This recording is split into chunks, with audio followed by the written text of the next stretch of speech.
अस्सलामुअलैकुम नाज़रीन, इस वक्त हम मस्जिद में मौजूद हैं तो मस्जिद के आदाब के सिलसिले में कुछ बातें करते हैं। आप सल्लल्लाहु अलैहि वसल्लम ने फरमाया कि कोई बदबूदार चीज़ खा के मस्जिद में नहीं आना चाहिए, तो इसी वजह से मस्जिद में आने से पहले अपने मुंह को साफ़ करना चाहिए। ख़ास करके बाज़ लोग सिगरेट पीते हैं फिर मस्जिद में आते हैं, और लहसुन और प्याज खा कर मस्जिद में नहीं आना चाहिए, अपने मुँह को साफ़ करके मस्जिद में आना चाहिए। और इसी तरह जब मस्जिद में इंसान दाखिल हो जाए तो वक़ार के साथ मस्जिद में अपनी नमाज के लिए आ जाए। ये नहीं है कि दौड़ते हुए आए, बाज़ लोग जो है मस्जिद में दौड़ते हुए आते हैं जिससे फ़रिश्तों का माहौल है वो लोग डिस्टर्ब होते हैं और फ़रिश्तों को भी तकलीफ़ होती है।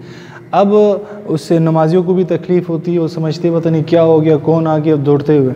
वक़ार के साथ आ जाए, जहाँ आपको जगह मिले मस्जिद में वहाँ आपने खड़ा होना है। और नई सफ़ जो है उसका अदब यह है कि नई सफ़ मस्जिद में दरमियान से शुरू करनी चाहिए। मतलब ये इमाम साहब है तो पहली सफ़ यहाँ से शुरू होगी, फिर इसके साथ इस तरफ बराबर बराबर लोग खड़े होंगे, दूसरी सफ़ भी यहाँ से शुरू होगी दरमियान से।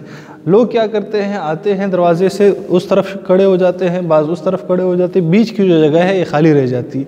ये मस्जिद के सफ़ों की तरतीब है। इसी तरह बाज़ लोग सुन्नत पढ़ते हैं तो सुन्नत में क्या करते हैं, वो ऐसी जगह खड़े हो जाते हैं बिल्कुल दीवार के साथ, यहाँ नमाज़ पढ़ना शुरू कर देते हैं। और यहाँ से पीछे से भी जाने का रास्ता नहीं होता कि इंसान यहाँ से गुज़र जाए, और आगे से भी रास्ता नहीं होता। तो इंसान को कोशिश करनी चाहिए सुन्नत पढ़ने के लिए, नफ़ल पढ़ने के लिए ऐसी जगह मुख्तस करे जहाँ से लोगों के आने जाने में रुकावट ना हो। फ़र्ज़ कर ले ये जगह है, यहाँ खड़े होकर सुन्नत पढ़ ले, नफ़ल पढ़ ले तो इसमें कोई दुश्वारी नहीं है, लोग आगे से भी गुज़र सकते हैं, पीछे से भी इस तरफ से जा सकते हैं। तो ये सफ़ों के मुतालिक और सुन्नतों पढ़ने के लिए कुछ आदाब बताया। इसी तरह जुम्मे के दिन अक्सर लोग लेट आते हैं, लेट आने के बाद लोगों के कंधे पलांग कर वो आगे जाने की कोशिश करते हैं। इसके बारे में भी बहुत सख्त वहीद आई है।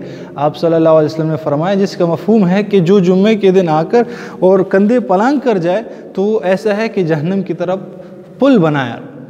तो हमें कोशिश करनी चाहिए जुम्मे के दिन पहले आना चाहिए, ख़ास करके दूसरे खुतबे जो शुरू होना है दूसरी अजान से पहले पहले हमें आना चाहिए, यानी खुतबा शुरू होने से पहले जब आए और जहाँ हमें जगह मिले यहाँ बैठ जाए वहाँ, और जहाँ कोशिश कर ले कि इमाम के सामने जगह और ख़ुतबे के दौरान इमाम साहब को ही देखा जाए। अच्छा, ख़ुतबे के दौरान बाज़ लोगों की क्या है, वो अभी बैठते हैं तो वो लोग इस तरह बैठते हैं, पहले खुतबों में यूँ बैठते हैं, दूसरे खुतबे में यूँ बैठते हैं, या पहले में यूँ बैठते हैं दूसरे में, और इसको लाजमी समझते हैं और पूरा खुतबा इस तरह सुनते हैं। तो ये ठीक नहीं है।